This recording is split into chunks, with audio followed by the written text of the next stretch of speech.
స్తోత్రం. హల్లెలూయా.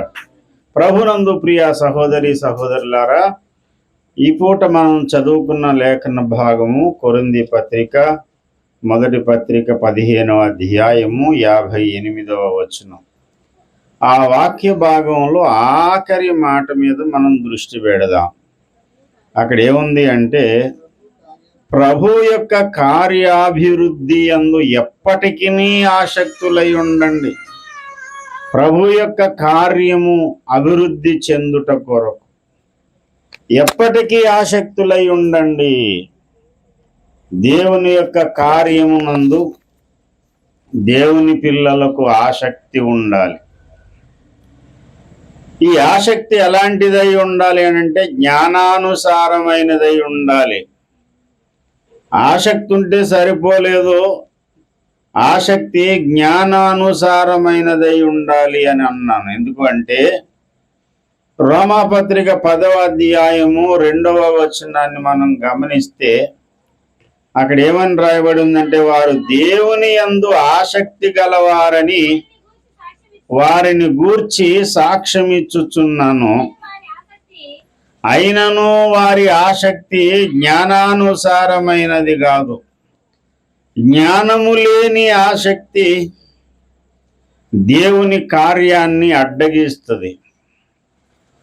ఆసక్తి విషయంలో అని పౌలు భక్తుడు తన అనుభవ సాక్ష్యాన్ని లేక తన గతకాలపు జీవితాన్ని గూర్చి చెబుతాడు. ఫిలిప్పీ పత్రిక 3వ అధ్యాయంలో పౌలు భక్తుడు అంట, ఆసక్తి అనేది తనకు ఎక్కువై జ్ఞానము లేని ఆసక్తి సుమా. ఫిలిప్పీ పత్రిక 3వ అధ్యాయము 6వ వచనం, ఆసక్తి విషయమందు సంఘమును హింసించేవాడనై ఉన్నాను. సంఘాన్ని ఎందుకు హింసిస్తున్నావయ్యా నీవు అంటే దానికి గల కారణం చెప్తున్నాడు. ఏంటి? ఆసక్తి. దైవజనుడికి ఏదో మంచి కార్యం చేయాలనే ఆసక్తి. ఇప్పుడు ఆసక్తి ఏం చేస్తుంది?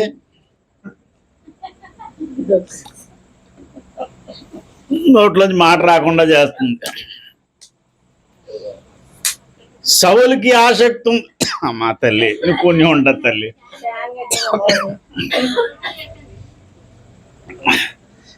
పౌలు భక్తుడు వచ్చాడు. అన్ని టైమింగ్లో వస్తాయి మనకి. వాళ్ళకు ప్రేమ ఉంది, ప్రేమతోనే చేస్తున్నారు. పౌలుకు కూడా ప్రేమ ఉంది. సౌలుకి దేవుడంటే చాలా ప్రేమ. ఆ ప్రేమ మీద అతనుకున్న ఆసక్తిని బట్టి ఏం చేశాడంటే, దేవుని సంఘాన్ని హింసించడానికి తయారయ్యాడు.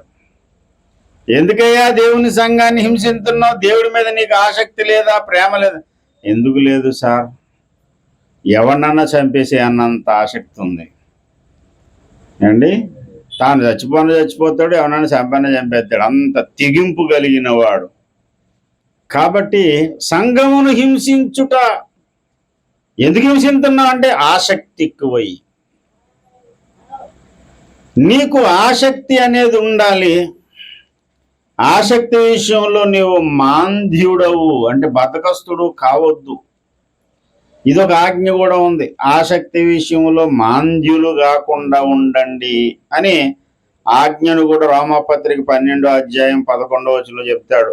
ఆసక్తి విషయంలో మాంద్యులు గాక ఆత్మయందు తీవ్రత గలవారై అండి. ఆసక్తి విషయంలో మాంద్యులై ఉండొద్దు, ఆసక్తి విషయంలో అవివేకులై ఉండొద్దు. కానీ నీ ఆసక్తి ఏమై ఉండాలంటే, ప్రభు కార్యము అభివృద్ధి చెందడం కొరకు. ఇది ఎప్పటికీ ఆసక్తి కలిగి ఉండండి. ఏదో ఒకప్పుడు ఆసక్తి వచ్చి మళ్ళీ ఆసక్తి చల్లగారిపోయేటట్టు ఉండొద్దు. నీకు దేవుని కార్యం అభివృద్ధి చెందుట కొరకైన ఆసక్తి కంటిన్యూ కావాలి, అది ఆగిపోవద్దు. దేవుని కార్యం ఏదో గుర్తించాలి. అసలు దేవుడు ఈ తరంలో చేసే కార్యం ఏంటి, దేవుడు నా ద్వారా తాను ఏ కార్యం చేయాలనుకుంటున్నాడు, దేవుని సంకల్పం ఏంటి అనేది మొదట స్పష్టముగా ప్రతి విశ్వాసి గుర్తించాలి. మంచి పనులన్నీ కూడా దేవుని చిత్తం కాదు. చాలా మంది మంచి పనులు చేస్తున్నాం అనుకుంటూ దేవుని చిత్తానికి అడ్డొస్తారు, దేవుని ప్రణాళికకు అడ్డు తగులుతారు. మనందరికీ తెలుసు, మీరే కొత్త ఎవరు ఏం కాదు, ఇప్పుడే కొత్తగా నేను వాకింగ్ చెప్పట్లేదు, ఎంతో కాలంగా మీరు వింటున్నారు. మంచి పనులన్నీ దేవుని చిత్తమేనా కాదా? కాదు. అండ్ మంచి పనులన్నీ కూడా మంచివి కాదు. ఆకలితో ఉన్నవాడికి ఆహారం పెట్టడం మంచిదా కాదా? మంచిదా కాదా? మంచిదే, కానీ కొన్నిసార్లు అది చెడ్డదు కూడా. ఎందుకంటే నువ్వు ఆకలితో ఉన్నవాడికి అన్నం పెట్టావు, కానీ ఆ అన్నం ఎవరికి పెట్టావు అంటే పాకిస్తాన్ ఉగ్రవాదికి పెట్టావు. పాకిస్తాన్ ఉగ్రవాది ఆకలితో ఉన్నాడండి, నువ్వు మహాదాతవే. ఆకలితో ఉన్నాడు, నేను దాన వీర సూర కర్ణ బామర్దిని తమ్ముడిని అని చెప్పి నువ్వు వాడికి కడుపు నిండా బిర్యానీ పెట్టించావు. వాడు ఆకలితో ఉన్నప్పుడు వాడికి బిర్యానీ ఎవడు పెట్టించాడంటే పలానా వాడు, నేనే అంటే సాలువా గప్పరు నీకు. నువ్వు ఉగ్రవాదికి సానుభూతి చూపేవు గనక నువ్వు వాడికి ఉగ్రవాదికి ఎలాంటి శిక్షలు ఉంటాయో నీకు కూడా అంతే. సానుభూతి పరుడు కింద తీసుకెళ్ళి లోపలేసేస్తారు. రాజద్రోహం కేసు అంటారు దాన్ని. ఉపా చట్టం, ఉపా కేసు ఈ మధ్య బాగా పాపులర్ అయిపోయింది. పాపం మొన్న ఎవరో మంత్రి గారు అంటాడు, అన్యాయంగా అతని మీద ఉప్మా కేసు పెట్టారండి. అది ఉప్మా కేసు కాదు, ఇడ్లీ కేసు కాదు, పూరీ కేసు కాదు, ఉపా కేసు. రాజద్రోహం, కుట్ర చేసి దేశ రహస్యాలను ఇతరులకు చేరవేసేవాడికి పెట్టే కేసులు. అలాంటి కేసు నీమే కూడా పెడతారు, ఎందుకంటే నువ్వు అలాంటి వాటిని చేరదీసి భోజనం పెడితే. ఆకలితో ఉన్నవాడికి అన్నం పెట్టానండి, బట్టలు లేకపోతే బట్టలు ఇచ్చానండి, ఇవన్నీ మంచి కార్యాలండి అని నువ్వు రాసుకోవచ్చు నీ పుస్తకంలో. అది ప్రభుత్వం దృష్టిలో చెడ్డదవుతుంది. అలాగే దేవుని దృష్టిలో నువ్వు మంచి పనులు చేస్తున్నానని చాలా అనుకుని మురిసిపోతూ ఉంటావు. తీరా దేవుడేమో ఆ మంచి పనులన్నింటినీ కూడా ఏం రాసుకుంటాడంటే, నువ్వు చేసింది మంచి పని కాదురా బాబు, నా చిత్తానికి నువ్వు అడ్డొచ్చావు, నా ప్రణాళిక నీ ద్వారా జరగాలనుకున్నాను, కానీ నా ప్రణాళికే నువ్వు అడ్డొచ్చావు. ఒక ఉదాహరణ చెప్తాను, వెంటనే మీకు విషయం క్లియర్ అవుతుంది. దేవుడు తన ఆలయం కట్టాలంటే ఆ వ్యక్తి తన చేతులతో రక్తము చిందించిన చరిత్ర అతనికి ఉండకూడదు. సమాధానకర్త అయి ఉండాలి, సమాధానము కలిగిన వాడై ఉండాలి. అలాంటి వాడితోనే మందిరం కట్టించాలనేది దేవుని యొక్క చిత్తం, దేవుని ప్రణాళిక. ఇప్పుడు దేవుని యొక్క చిత్తం పక్కన పెట్టి నాతాను మార్కులు వేసాడు, 100 మార్కులు. దావీదు నేను మందిరం కడతానంటే యెహోవా నీకు తోడుగా ఉన్నాడు, నీకు ఏం తోస్తే అది చేసే అన్నాడు. చేయడానికి పూనుకున్నవాడు వాక్యం ఎరిగిన వాడే, దైవభయం కలిగిన వాడే. చేయడానికి అనుమతి ఇచ్చినవాడు కూడా అభిషక్తుడు, ప్రవక్తే. ఇంకా గట్టిగా చెప్పాలంటే ఇద్దరిని ఒకరిని మించిన ప్రవక్త ఒకడు. దావీదు దగ్గరకు వచ్చి నాతాను ప్రవక్త సాష్టాంగపడ్డాడని ఉంది. అసలు దావీదు ప్రవక్త, నాతాను ప్రవక్త? ఇద్దరు ప్రవక్తలే, ఇద్దరు ప్రవక్తలే, ఇద్దరు దేవోక్తులు ఎరిగిన వాళ్లే, దేవుని మాట చెప్పగలిగిన వాళ్లే. కానీ ఇద్దరు దారి తప్పారు. దేవుడి చిత్తం ఏంటి అనేది పక్కన పెట్టి వీళ్ళకి మంచిది అనిపించింది పూనుకుందాం అనుకునేసరికి నీవు నా మందిరం కట్టడానికి నీకు వీలు లేదు, కుదరనే కుదరదు. నేను నీకు కొడుకుని ఇస్తాను, వాడి చేతులతో రక్తం చిందించిన చరిత్ర ఉండదు, అసలు యుద్ధమే చేయడు, యుద్ధం చేసే పని లేదు. ఎందుకంటే నీ ద్వారా నేను చేయించవలసిన యుద్ధాలన్నీ చేయించి అతని కాలంలో సమాధానం అనుగ్రహిస్తాను.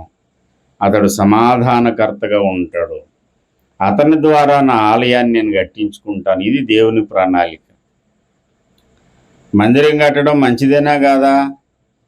మంచిదే, కానీ ఎవరు కట్టాలో, ఎప్పుడు కట్టాలో, ఎలా కట్టాలో అది దేవుని నిర్ణయంలో ఉంటుంది. దేవుని సేవ, దేవుని సువార్త ఎక్కడన్నా చేయొచ్చు. భారతదేశంలో కాదు, ప్రపంచంలో ఏ మూలకన్నా వెళ్ళి చేయొచ్చు. కానీ ఎప్పుడు చెయ్యాలో, ఎక్కడ చెయ్యాలో, ఎలా చెయ్యాలో దేవునికి ఒక ప్రణాళిక ఉంటుంది, ఒక టైమింగ్ ఉంటుంది. పౌలు సువార్త ప్రకటిందామని బయలుదేరితే ఆసియలో వాక్యము చెప్పకూడదని పరిశుద్ధాత్మ దేవుడు అతన్ని ఆటంకపరిచాడట. ఆసియాలో వాక్యం చెప్పకూడదని. మతోన్మాదులు కొంతమంది అంటారు, చూసారా ఆసియాలో ఎందుకు చెప్పొద్దు అన్నాడు అంటే ఇండియా ఉంది కాబట్టి. ఆడు తల తిక్కోడు. ఆసియాలో వాక్యం చెప్పకూడదని అంటే ఇండియాలో ఆసియా ఉంది, ఆసియాలో ఇండియా ఉందని. ఆసియా ఖండం కోసం కాదు, మధ్యప్రాచ్యంలో మధ్యధరా సముద్ర ప్రాంతంలో ఆసియా మైనర్ అనేటువంటిది ఒక ఏరియా ఉంది, ఒక ప్రాంతం, ఒక ఊరు పేరు. ఏం పేరు? ఆసియా. మీకు తెలుసా?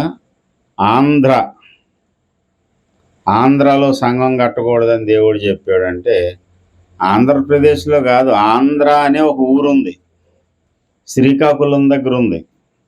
ఆ ఊరి పేరు ఏం పేరు? ఆంధ్ర.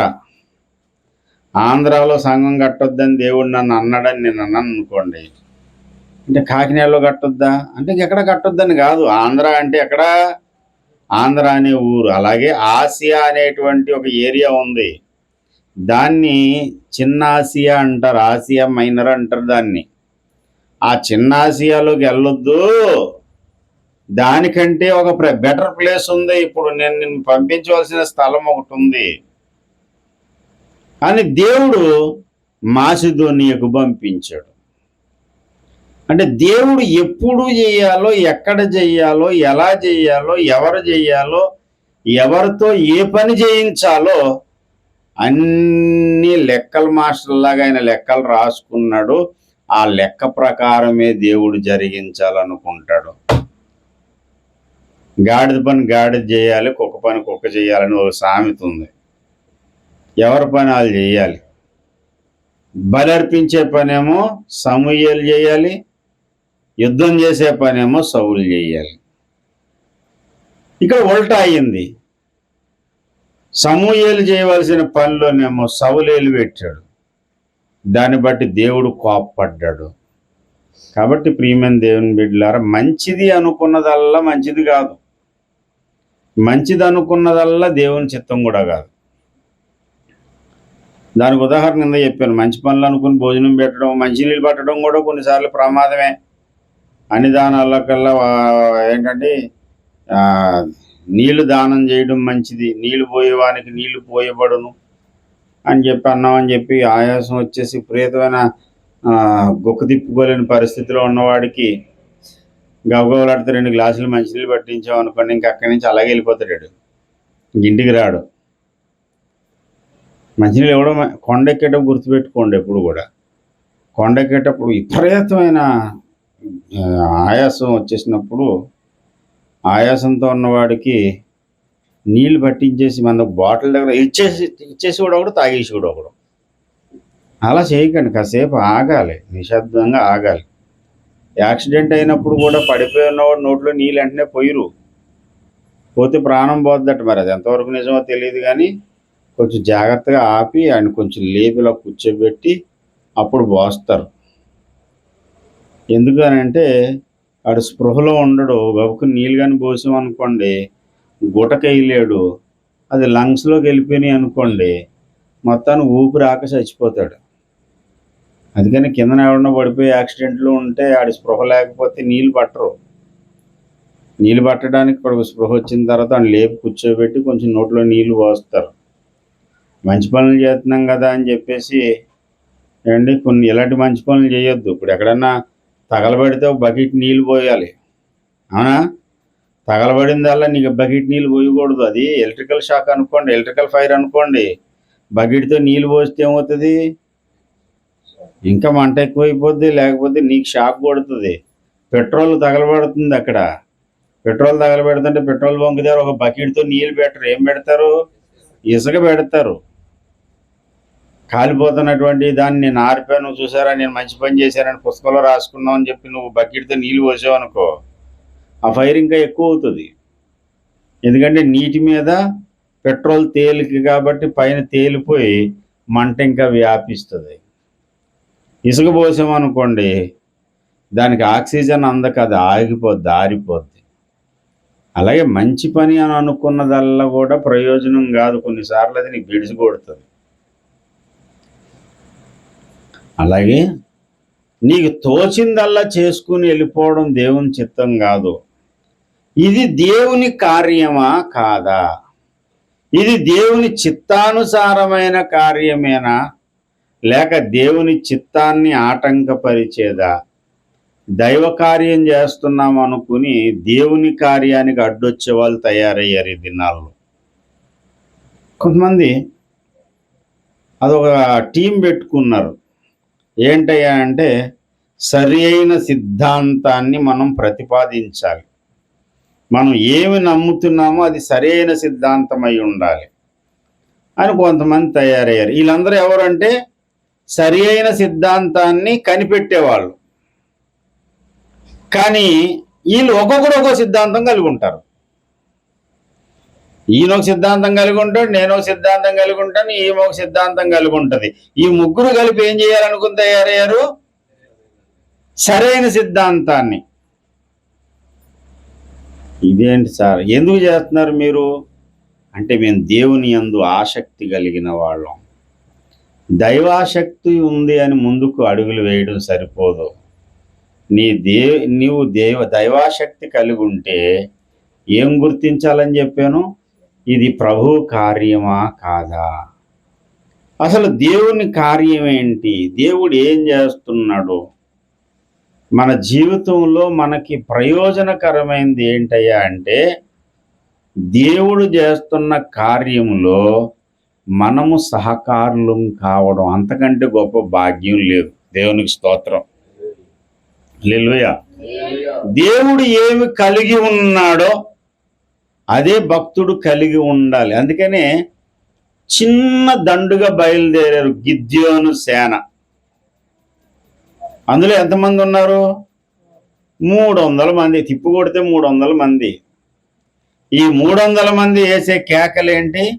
యెహోవా ఖడ్గము, గిద్యోను ఖడ్గము. అదేంటది అంటే, దేవుడు దేనితో పోరాటం చేస్తున్నాడో గిద్యోను కూడా అదే పోరాటము కలిగి ఉన్నాడు. దేవుడు ఒక పోరాటం, గిద్యోను ఇంకో పోరాటం కాదు. యెహోవా పోరాటం ఏదో, గిద్యోను పోరాటం కూడా అదే. అందుకని అన్నాడు, ప్రభు కార్యాభివృద్ధి యందు. దేవుని కార్యం ఏదో అది అభివృద్ధి చెందాలి, దాని మీద నీ ఆసక్తి ఉండాలి.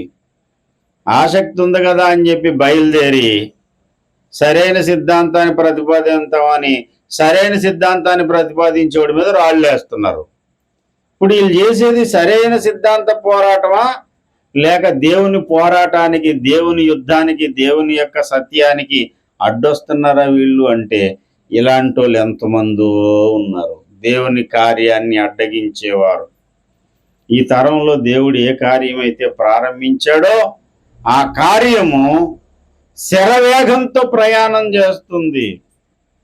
దానిని గుర్తించి వెంబడించే వాళ్ళు కొంతమంది అయితే, అడ్డుకునే వాళ్ళు, ఆటంకంగా నిలబడే వాళ్ళు చాలామంది ఉన్నారు. వాళ్ళందరూ గొడవ ఎటో ఉంచండి, కానీ ఈ తరంలో దేవుని యొక్క పరిచర్య ఏంటి, దేవుని పని ఏంటి, దేవుని కార్యం ఏంటి అని అడిగితే సమాధానం చెప్పలేని స్థితిలో చాలామంది ఉన్నారు. కానీ మనకంటూ ఒక దర్శనం ఉంది, మనకంటూ ఒక స్పష్టత ఉంది. ఏంటా స్పష్టత అంటే, అపోస్తులకు దేవుడు ఏ సిద్ధాంతాన్ని అయితే అప్పగించాడో ఆ సిద్ధాంతము కొరకు పోరాటము చేయుట ఈ తరములో దేవుని కార్యం. దేవునికి స్తోత్రం. హల్లెలూయా. నశించిపోతున్న ఆత్మలను దేవుని వైపుకు త్రిప్పుట, చీకటిలో అంధకారంలో ఉన్నటువంటి వ్యక్తులను సువార్త చెప్పి వాళ్ళను సత్యము వైపుకు ఆకర్షించుట. రెండవది, రకరకాల గలిబిలి గందరగోళపు బోధల్లో ఉన్న వాళ్లకు, బాబు రైట్ థియాలజీ అంటే ఇదిరా నాయనా అని లేఖనానుసారమైన బోధ వైపుకు ప్రజలను త్రిప్పుట ఈ తరములో దేవుని కార్యము, దేవునికి స్తోత్రం కలుగునుగాక. ఈ కార్యాభివృద్ధి అందు ఏం చేయాలంట? ఎప్పటికీ ఆసక్తి ఉండాలి. తన్నగెళ్ళిపోవద్దు, దేవుని కార్యానికి ఎదురెళ్ళొద్దు, అడ్డు తగలొద్దు. నీకంటూ ఒక స్పష్టత ఉండాలి. లోకంలో ఎవరన్నా అడిగారు అనుకోండి, ఏంటయ్యా నువ్వు దేనికోసం పోరాటం చేస్తున్నావు అంటే, దేనికోసం పోరాటం చేస్తున్నావో తెలియదు, అసలు దేనికోసం బ్రతుకుతున్నావో తెలియదు. అంత అయోమయం గందరగోళంగా ఉంటే నువ్వు దేవుని కార్యాన్ని అభివృద్ధి చేసే గుంపులో నువ్వు ఉండవు, ఆటంకపరిచే గుంపులో ఉంటావు. ఈనాడు సమాజంలో అయోమయ క్రైస్తవులు ఎక్కువైపోయారు. మా చిన్నప్పుడు డ్రామా వేసాం, మనోహర్ పాస్టర్ గారు నేను. మనోహర్ పాస్టర్ గారు ఏమో డాక్టర్ గారు, నేనేమో కంపౌండర్ని. మేమిద్దరం కలిసి ఒక పేషెంట్కి ఆపరేషన్ చేస్తాం. ఆ పేషెంట్ ఎవరు అనుకున్నారు? కట్టారవి గారు. కాలు నొప్పితో వస్తాడు కట్టారవి. మా డాక్టర్ గారు ఏం చేస్తాడంటే కడుపుకి ఆపరేషన్ చేస్తాడు. ఆపరేషన్ చేసి నాకు అప్పచెప్పిన తర్వాత నేను పేగులన్నీ తీసి జాడించేసి బకెట్లో అండ్ దండం మీద ఆరబెట్టేసేసి అక్కడ కత్తులు వగేరా ఉంటాయి, అన్నీ కడుపులేసి కుట్టేస్తాం. కాలు నొప్పి వచ్చినోడికి కడుపుకి ఆపరేషన్ చేసి, అమ్మ చిన్నప్పుడు కూడా మరి అప్పుడు మాకు ఉన్న టెక్నాలజీ ఏమి అంటే ఏం కాదు, సెలైన్ పైపులు ఉంటాయి కదా, సెలైన్ పైపులు అన్నీ తీసుకొచ్చి సొక్క లోపల పెట్టేసి చిన్న ఎర్రలైట్ పెట్టేసరికి కొంతమంది అసలు ఇలా చూస్తారు, ఇది పేగుల్లో ఉన్నాయండి. నిజం పేగుల్లో ఒక్కో పేగు లాగివ్వండి, బయటికి లాగి బకెట్లో ఇలా కానీ దండం మీద ఆరబెట్టి, రోగం ఒకటి మందు ఒకటి. ఈనాడు సమాజంలో ఏం చేయాలో ఎలా చేయాలో అయోమయం. డాక్టర్ అయోమయం అన్నట్టు ఈనాడు పాస్టర్ అయోమయం. చాలా మంది అయోమయంగానే ఉన్నారు. దేవుని చిత్తం ఏంటో, దేవుని ప్రణాళిక ఏంటో, ఇప్పుడు దేవుడు ఏం చేస్తున్నాడో దాంట్లో నేనేమై ఉన్నానో ఏం తెలియట్లేదు. యుద్ధంలోకి వెళ్ళి గనబట్టుకుని పక్కన పేల్చినట్టు ఉంటుంది పరిస్థితి. వాడు బాగోలేదు, వీడు ముక్కు బాగోలేదు. యుద్ధంలోకి వెళ్ళాక ఇవన్నీ అవసరమా?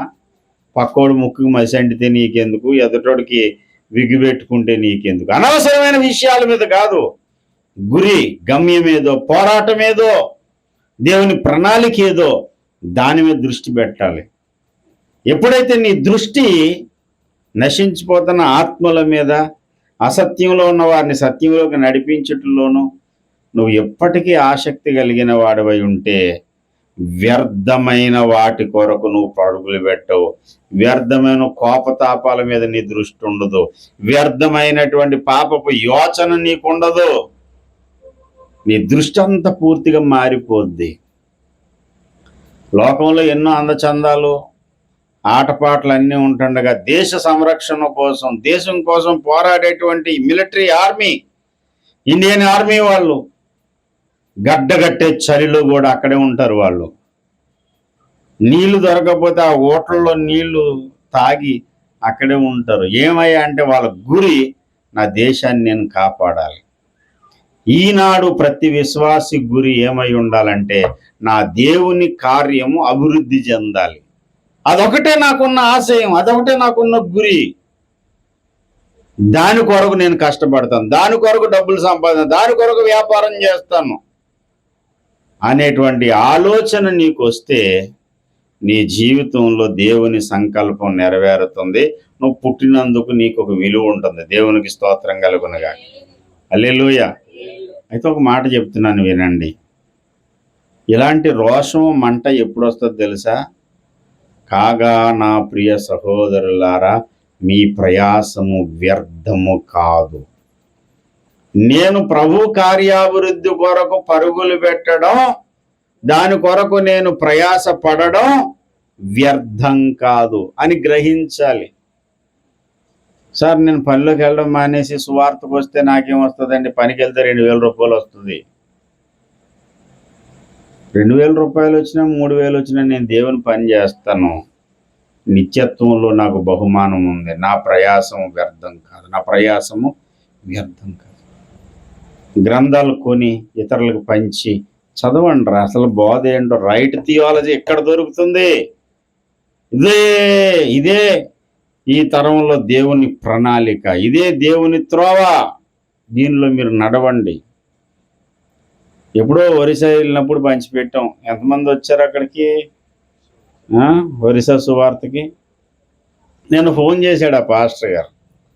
ఫోన్ చేసి, నేనండి పలానా పలానా అని చెప్తున్నాడు. నేనేమో తొందరగా పేర్లు మర్చిపోతాను. ఆ వాయిస్ ఎక్కడో విన్న వాయిసు నా దాంట్లోనేమో ఫీడ్ అవ్వలేదు. ఏమైందో తెలియదు. చాలా తర్జన భర్జన అయ్యి, అయినా సరే మరి దొంగ నాటకాలు ఏంటంటే నేను మిమ్మల్ని గుర్తుపట్టలేదండి అని అన్న ముందు, ఎందుకంటే బాధపడతారని. పాస్టర్ గారు ప్రైజ్ లార్డ్, బాగున్నారా అంటూ ఆ వాయిస్ ఎక్కడిందని నా మైండ్కి చెప్తాను. కొంచెం కనుక్కోయే బాబు తొందరగాన, పరుగు పోయేలా ఉంది అని చెప్పేసి ఈ లోపల ఆ మాట్లాడితేనే ట్రూ కాలర్లో చూస్తాను, అది ఏం దొరకట్లేదు. సార్ అయ్యగారు ఎప్పుడు వస్తారు మా ఏరియా అన్నాడు. ఇప్పుడు మీరు ఏ ఏరియా అని అడిగితే ఏమనుకుంటాడో తెలియదు. టక్కన స్ట్రైక్ అయ్యింది. సంజు గారు, ఓ సార్ బాగున్నారా, సరే సరే అని అప్పుడు మాట్లాడిన తర్వాత అప్పుడు ఏమన్నా సార్, మీరు వచ్చినప్పుడు ఇచ్చిన పుస్తకాలు చాలా అద్భుతంగా ఉన్నాయి, నేను చదువుతున్నాను సార్, చాలా అద్భుతమైన పుస్తకాలు ఇచ్చారు మాకు. సంవత్సరం పోయాక ఆయనకి ఇంచుమించు సంవత్సరం దగ్గర ఆగస్టులో వినాయక చవితికి వెళ్ళాం. ఇప్పుడు నెల ఉందా, నెలకు ముందే మొత్తానికి మర్చిపోలేదు ఆయన, తాకింది. లాస్ట్ ఇయర్ గాంధీ జయంతికి ఛత్తీస్గఢ్ వెళ్ళాం మేము, పాస్టమ్ గారు నేను. ఛత్తీస్గఢ్ వెళ్ళినప్పుడు 12 గంటల ప్రేయరు, 12 గంటల ప్రార్థన జరిగింది. అక్కడ వర్షిప్ లీడర్ ఒక ఆయన ఉంటారు, అద్భుతమైన సింగర్ అండి ఆయన. నిజంగా తెలుగులో కానీ ఆయనకి పాటలు వచ్చి ఉంటే నేను తీసుకొచ్చేది కూడా ఆయన్ని. పోలీసు ఎస్ఐగా ఆయన చేసి ఉద్యోగానికి రాజీనామా చేసి దేవుని సేవలో ప్రభు సన్నిధిలో ఉన్నాడు ఆయన. చాలా మంచి వర్షిప్ లీడర్. హార్మోనియం పెట్టెట్టుకొని పంజాబీ స్టైల్లో పాడుతుంటాడు అనమాట. వెనకాల ఒక టీం ఉంటారు ఆయనకి, మంచి అభిషక్తుడు. పోయినసారి వెళ్ళినప్పుడు ఆయన ఏమన్నారంటే, లాస్ట్ ఇయర్ అక్టోబర్లో మేము ఇచ్చిన పుస్తకాలు మన ఏప్రిల్లో వెళ్తే ఆయన అంటున్నారు దగ్గరకు వచ్చి, what a wonderful books brother అని చెప్పి చక్కగా చెప్తున్నాడు. ఆయన ఏమంటే, ప్రతి బుక్ ఒక రెవల్యూషన్, అది ఒక ప్రత్యక్షత, చాలా అద్భుతమైన పుస్తకాలు ఇచ్చారు పాస్టర్ గారు అని చెప్పి ఆయన వందనాలు చెప్పాడు. దేవునికి స్తోత్రం కలిగి. నీ ప్రయాసం ప్రభువునందు వ్యర్థంగా ఇక్కడ కనపడుతుంది, రేపు పొద్దున పరలోకానికి వెళ్ళి కనపడుతుంది. ఎవరెవరో వస్తారు, తూర్పు నుండి, పడమర నుండి, దక్షిణం నుండి, నలుమూల నుండి వస్తారు. అయ్యా అప్పుడు మా ఇంటికి వచ్చి సువార్త చెప్పారండి, నా గుమ్మం దగ్గర కూర్చొని సువార్త చెప్పారు. అప్పుడు మిమ్మల్ని నేను లెక్క చేయలేదు. మీరు చెప్పిన సువార్త ఈరోజు నన్ను రక్షించింది, పరలోకానికి తీసుకొచ్చిందని ఎవరి అకౌంట్లో పడవలసిన బ్యాలెన్స్ అక్కడ పడిపోతుంది. దేవునికి స్తోత్రం. ఇది బిజినెస్లు ఉంటాయి, మల్టీ మార్కెటింగ్ బిజినెస్లు ఉంటాయి. ఏంటంటే నేను ఒకడిని జాయిన్ చేసి నా లెఫ్ట్ ఒకడిని రైట్ ఒకడిని వేసుకుంటే, ఆ రైట్ ఉన్నవాడు లెఫ్ట్ ఒకటి రైట్ ఒకటి వేసుకుంటే, ఆ కింద ఉన్నవాడు లెఫ్ట్ ఒకటి రైట్ ఒకటి వేసుకుంటే అందరికీ డబ్బులు ఎవరికి పడతాయంట? ఆ పై తలకాయ కూడా పడతాయంట. అదంతా సొల్లు. అది 4 రోజులు ముచ్చట, తర్వాత ఏది పడదో. అలాంటిది ఎవడన్నా పడుతుందని చెప్పినా సరే నమ్మకండి. కెమెరా ముందు చెప్తున్నాను, అలాంటిది ఎవడన్నా పడుతుందని చెప్పినా నమ్మకండి. ఎవడు సొమ్ము ఎవడిచ్చేస్తాడు సార్. ఇదేంటంటే ఆ హ్యాండ్ ఈ హ్యాండ్ కరెక్ట్గా వెళ్ళాలి. అన్నీ వెళ్తే ఫస్ట్ ఎవరినైతే ముంచాడో వాడికి బాగానే పడతాయి, ఈ కిందనున్నోడు పడవు. ఎప్పుడు నమ్మకండి, అలాంటివి కట్టకండి. అంతకే అలాంటి డబ్బులు ఏమన్నా మిగిలిపోతే నాకు ఇవ్వండి, నేను వాడతాను. బోల్డ్ పనులు ఉన్నాయి సార్ దేవుని పని చేయడానికి. అయితే ఒక విషయం మీరు మర్చిపోకండి, పరలోకానికి వెళ్ళాక ఈ లెఫ్ట్ రైట్ ఇది ఉంది చూడండి, ఇది కరెక్ట్గా అక్కడ పనిచేద్ది. నేను సువార్త చెప్పాను, నా ద్వారా ఒకడు రక్షణలోనికి వచ్చాడు, వాడు రక్షణ పొంది వాడు కొన్ని వేల మందిని దేవుని దగ్గరికి నడిపించాడు. వాళ్ళందరూ పొందుకున్న దీవెన, వాళ్ళందరూ రక్షణ పొందినందుకు బహుమానం వాడికి ఇస్తే, వాడిని దేవునిలోకి నడిపించిన బహుమానం దేవుడు నాకు ఇస్తాడు. అంటే ఇది వీళ్ళందరమని నాకు పడుతుంది అనమాట అక్కడ. దేవునికి స్తోత్రం. హల్లెలూయా. పరలోక ధనం సార్, డబ్బులకు ఆశపడి నేను చెప్పట్లేదు, ఈ లోక ధనం కోసం నేను చెప్పట్లేదు. పరలోకంలో కిరీటం, బహుమానం, ఎన్ని ఆత్మలను రక్షించాడో అన్ని వజ్రాలు కలిగిన కిరీటం నాకు వస్తుంది. నా ప్రయాసం వ్యర్థం కాదు, ఎందుకంటే నా ప్రయాసము ప్రభువునందు గనుక. దేవునికి స్తోత్రం. ప్రభువునందు నీ ప్రయాసం వ్యర్థం కాదని నువ్వు గ్రహించినప్పుడు, నిత్యత్వంలో నీకు కలిగే బహుమానాన్ని నువ్వు చూడగలిగినప్పుడు, ఈ తరంలో ప్రభు కార్యాభివృద్ధి యందు ఎప్పటికీ ఆసక్తి కలుగుంటావు. కొంతమంది ఆసక్తి సన్నగిలిపోతుంది అంటున్నాండి. ఎన్ని సువార్తలు చేసిన ఎవడో మారలేదండి, ఇన్ని పుస్తకాలు ఇచ్చాను ఎవడో చదవలేదండి, ఏమండి నేను ఏదేదో తిరిగానండి అని ఇక్కడ ఎవడన్నా అంటే, నాకంటే ఎక్కువ తిరిగారా చెప్పండి? నాకంటే ఎక్కువ తిరిగారా? నాకంటే ఎక్కువ చేశారా? చేయలేదు. కొంత చేశారు, అప్పుడే అలిసిపోయి మూలలో కూర్చుంటే ఎలాగా? కూర్చోవద్దు. దేవుని కార్యాభివృద్ధి యందు ఎప్పటికీ ఆసక్తులై ఉండండి. మర్చిపోకండి, నీ ప్రయాసము ప్రభువునందు వ్యర్థం కాదు. ఏదో పిచ్చాసక్తి కాదు ఉండవలసింది, దేవుని కార్యమా కాదా, ఈ తరంలో దేవుని ప్రణాళిక కాదా, దాని మీద దృష్టి పెట్టి దాని కొరకు సాగిపోయే ధన్యులుగా దేవుడు మనలందరినీ మార్చునుగాక. అని రండి ప్రార్థన చేసుకుందాం. కాగా నా ప్రియ సహోదరులారా, మీరు స్థిరులను కదలని వారును ప్రభు కార్యాభివృద్ధి యందు ఎప్పటికీ ఆసక్తి కలిగిన వారై ఉండండి.